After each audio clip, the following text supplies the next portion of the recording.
그러면 그 답안지를 보는데 답안지를 보고 난 후의 액션 어떻게 생각하십니까? 어때요? 어떻게? 이제 어떻게 봐야 네, 돼요? 보기는 봐. 네, 봐야 되는데 네. 어떻게 보고 어떻게 활용하는 게 좋아요?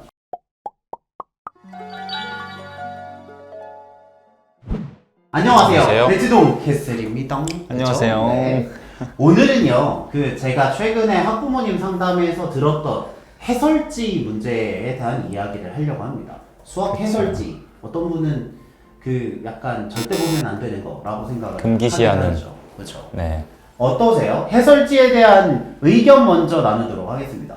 저는 이제 해설지를 좀 적극적으로 활용해서 공부를 하는 게 좋다고 생각을 해요. 봐야 된다. 무조건 왜요? 봐야 된다. 왜요? 이게 학생에 따라서 또 잘 활용하지 못하고 그냥 이해하고 넘어간다 할 수도 있겠지만 저는 좀 약간 안 봤던 이유, 저는 안 봤었거든요. 자존심이 상한 그렇죠. 그런 느낌이 느낌이 좀 있었어요. 내가 이걸 내가 못 풀고 문제지를 풀면 자존심이 상하는데 그래서 좀 오래 잡고 있었는데 그때를 생각을 해보면 뭐 이게 안 풀리는 문제 20분 잡고 있는다고 또 생각이 나진 않더라고요. 힘들죠. 그래서 효율성의 측면에서 그거를 보고 나서 어차피 그거는 아무리 생각을 해도 생각이 나지 않는 부분이 있기 때문에 보고 나서 그 논리를 차라리 빨리 익히는 게 훨씬 효율적인 공부 방법이 아닌가 해서 보는 것이 공부에 도움이 된다라고 생각합니다. 쌤은 과학고 다니셨으니까 막 수학하는 애들도 많았을 거고 그쵸, 쌤도 그쵸. 엄청 많이 봤을 거잖아요. 그쵸, 그쵸. 어때요? 저는 무조건 봐야 된다. 왜냐면 언제까지고 공부를 가르쳐 줄 수가 없는 상황이 생겨요, 이게 무조건. 그러니까 네. 선생님과 지금은 선생님한테 물어보면 다 가르쳐 주지만 사실 학년이 올라가면 올라갈수록 그러기가 되게 힘들거든요. 그러면 그때부터는 스스로 내가 그 답지를 보면서 공부할 수 있는 그 능력을 키워야 되는 건데 지금부터 훈련이 되지 않아 있으면 사실은 그때 가서 이거 어떻게 해야 되지? 나 모르는데 선생님한테 물어봐야 되는데 선생님이 없네? 그런 경우가 발생하는 걸 되게 저는 꺼려 하거든요, 사실은. 그래서 스스로 자기도적 학습을 위해서는 무조건 필요하고 제가 그 시기에 대해서도 되게 많이 고민을 했잖아요. 그렇죠. 제가 최근에 그 신혜쌤한테 여쭤본 적이 있어요. 언제쯤이 괜찮을까요? 라고 여쭤봤었는데 한 초등학교 5학년에서 6학년 정도쯤부터는 조금씩 이제 연습을 해두는 게 좋다. 왜냐면 이제 중학교에 올라가서 중간고사 보고 기말고사 보면 사실 모든 문제를 다 그렇게 선생님들이 다뤄줄 수 없기 때문에 효율도 안 나고요, 사실은. 그런 측면에서 보는 방법들을 이제 연습해 나가면 좋다라고 말씀을 하셨고 저도 실제로 제 맞춤 수업 시간에 그걸 조금 연습시키는 친구들이 있어요. 답안지를 보는. 네, 저는 솔직히 말해서 다 아는 줄 알았거든요. 답안지를 보는 방법을. 근데 전혀 모르고 있는 친구들이 엄청 많아서 그럴 수도 있겠죠. 걔네들은 정말 막히면 한 20분, 30분 그냥 날아가는 거예요, 사실은. 계속 붙잡고 있으니까. 근데 사실 수학이라는 게 우리가 수학자가 되려고 하는 게 아니라 수학 공부를 잘하고자 하는 거기 때문에 사실은 그런 것들을 조금씩 봐서 이게 처음 본다고 해서 바로 이해되는 게 사실은 아니거든요. 이러한 표현 방법이 있고 어디서 뭘 설명하고 그런 것들을 좀 알아가야 되는 훈련이 필요하지 않나 라고 생각을 합니다, 저는.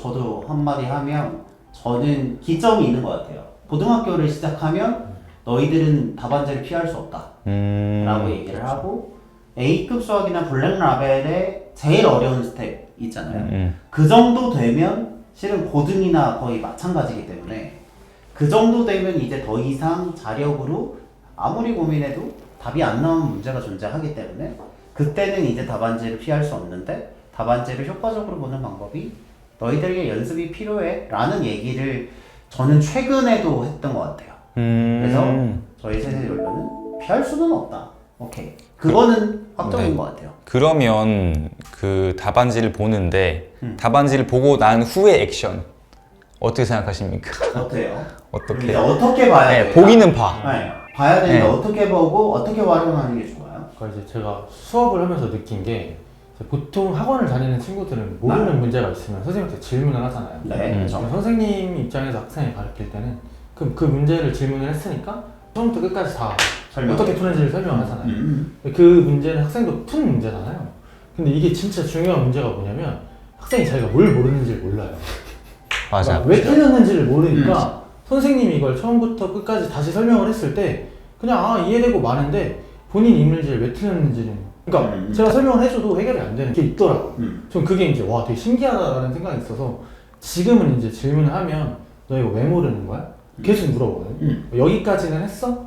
여기에서는 뭘 몰랐던 건지 이제 알겠어? 이걸 꼭 확인을 하고 넘어가는데 근데 오히려 이게 그래서 선생님한테 질문을 해서 이해해서 좋은 부분도 있지만 이제 답지를 보게 되면 본인이 어디서 틀렸는지를 또 생각을 할 수 있는 부분도 있잖아요. 자기 파악을 할 수 있다. 그러니까 본인이 그걸 사고로 메꿔야 되는 부분이 있잖아요. 그래서 그 부분이 그런 식으로 활용을 하면 되게 좋지 않을까. 단계별로 내가 여기까지는 했는데 답안지랑 비교해서 여기랑 여기까지는 똑같네? 그럼 여기서 내가 어디를 틀렸는지를 생각을 하는 거? 그래서 그거를 뭐 어떤 말로써 정리를 해서 남겨두면 오답노트를 만드는 것보다 훨씬 효율적이지 않을까 라는 생각이 좀 듭니다. 단계별로 봐야 된다. 쌤은요? 답지를 많이 봤을 거 아니에요?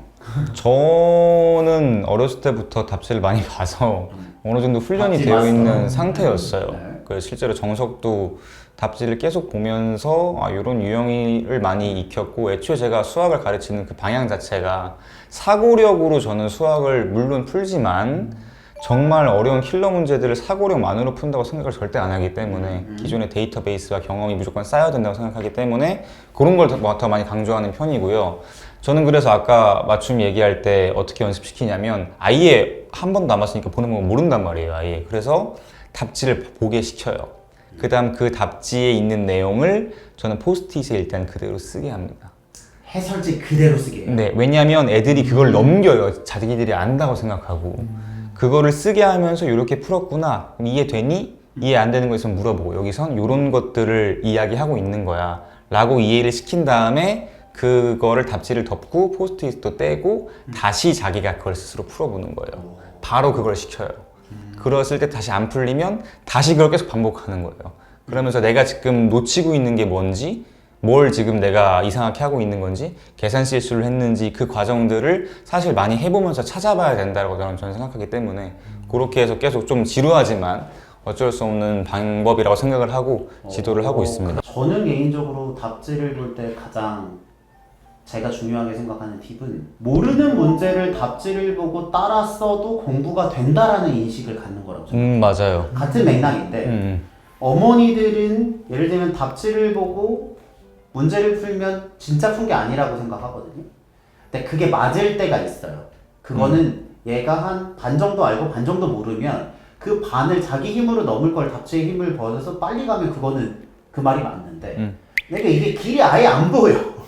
그러면 이거 어차피 못 풀거든요. 그럴 때는 답지를 보면서 혹은 선생님 풀이를 보면서 그냥 이렇게 푸는 거구나 라고 손 동작으로 공부만 해도 전 충분히 공부가 된다고 생각을 하는 답지를 바라보는 그 편안함이 전 제일 중요하다. 맞아요, 맞아요. 네. 그렇게를 아시면 해설지를 보는 노하우가 조금 더 있지 않을까라는 생각을 해요. 단계별도 있고 아예 빡세게 써보고. 네, 빡세게 써보고. 저는 읽어도 좋고 따라 써도 좋으니 답지 보는 게 죄가 아니다 라는 인식을 갖는 게 제일 중요하다고 생각을 합니다. 그쵸. 그렇죠. 그리고 답지를 본 문제들은 꼭 표시를 해서 다시 한번 풀어볼 수 있게. 선생님은 답지에 보는 문제를 어떻게 표시해요? 저번에도 한번 말씀드린 적이 있는데 그 문제의 표시를 이제 해서 한 번 틀린 건 뭐 1번, 두 번 틀린 건 2번 그런 식으로 해서 결국엔 나중에 3, 4번만 남거든요. 그럼 3, 4번 다시 한번 쭉 풀어보고 그 문제집을 갖고 있으면 중학생이 돼서 내신을 공부할 때도 내가 틀렸던 문제들 3, 4번, 5번, 6번 이런 친구들만 풀면 되니까 그렇게 해서 저는 가르치고 있는데 그것도 하는 애들은 하고 안 하는 애들은 안 해요. 진짜로. 그렇죠. 이게 진짜 슬픈 게 안 해도 될 것 같은 애가 하고요. 맞습니다. 해야 될 것 같은 친구가 안 해요. 그래서 그걸 어떻게 보면은 가르친다라는 게 그거를 시키는 게 저는 가르친다고 생각을 해요. 차라리. 네, 식을 쓰게 시키고 안 쓰던 애들한테 안 보던 답지를 보게 해서 어떻게 공부하는지를 가르쳐주고 뭐 아까 말씀드렸듯이 번호를 오답 관리를 하게끔 만들어주고 왜냐면 걔네들이 하기 싫어서 안 하는 것도 있지만 해본 적이 없기 때문에 맞아요. 익숙하지 않아서 그거를 계속 이제 해야지 하면서 하는 게 사실은 가르치는 거 아닐까라는 생각을 요즘에 조금 하고 있습니다. 저도 이제 고쌤이 마지막에 해주신 말씀 되게 중요하다고 생각하거든요. 이게 저도 어릴 때 보면 막 자존심 상해서도 안 받고 맞아요. 근데 사실 이게 아까도 말했지만 20분, 30분 잡고 있는다고 그러니까 그 답안지를 못 보게 하는 부모님들의 마음에는 그런 게 있는 거잖아요. 그러니까 우리가 네가 고민을 해서 집요하게 해서 사고력을 길러가는데 그쵸. 사실 이제 저희가 하고 싶은 말은 그거를 2, 30분 생각나지 않는 걸 보고 있는다고 한들 사고력이 길러지진 않는다는 거죠. 이제 그럴 수도 그거를 있다는 거죠. 알고서 이제 답안지를 적극적으로 활용하겠다는 마음만 갖는 거가 일단 중요한 것 같고, 그리고 두 번째는 아까 이제 답안지를 어떻게 활용하는지를 말씀을 해주셔가지고 저도 그냥 방금 문득 생각이 든 건데 이렇게 하는 게 좀 저는 좋을 것 같아요. 그러니까 어떤 문제를 틀렸을 때 다시 풀어볼 때 잘 모르겠으면 일단 개념 부분을 먼저 찾아보면 내가 개념을 놓친 문제가 있고 개념을 찾아보고. 문제 풀이에서 풀이가 어려운 문제가 있잖아요. 그러면 개념을 놓친 부분은 내가 찾아보면서 이걸 놓쳤구나 하고 알고 그 다음에 개념을 봐도 안 되는 문제가 어떻게 보면 진짜 어려운 문제들이잖아요. 그런 문제들에 대해서는 답안지를 보면서 풀이가 어떻게 논리가 되는지를 확인을 하면 오히려 혼자 고민하는 것보다 훨씬 수학 실력을 빠르고 효율적으로 높일 수 있지 않을까 하는 생각합니다. 저희 세 명의 이야기를 이렇게 들어봤는데요. 저희가 공부를 다들 해볼 만큼 해봤잖아요. 그리고 선생님인데 선생님으로서 해설지를 적극적으로 보세요가 웃길 수도 있지만 어쨌든 피할 수 없는 과정이기 때문에 이 영상을 보시고 한 번쯤 생각해 보시면 좋을 것 같습니다. 저희는 다음에 또 좋은 내용으로 찾아뵙겠습니다. 여러분들의 교육을 응원합니다. 저희는 대치동 캐슬이었습니다. 감사합니다. 감사합니다.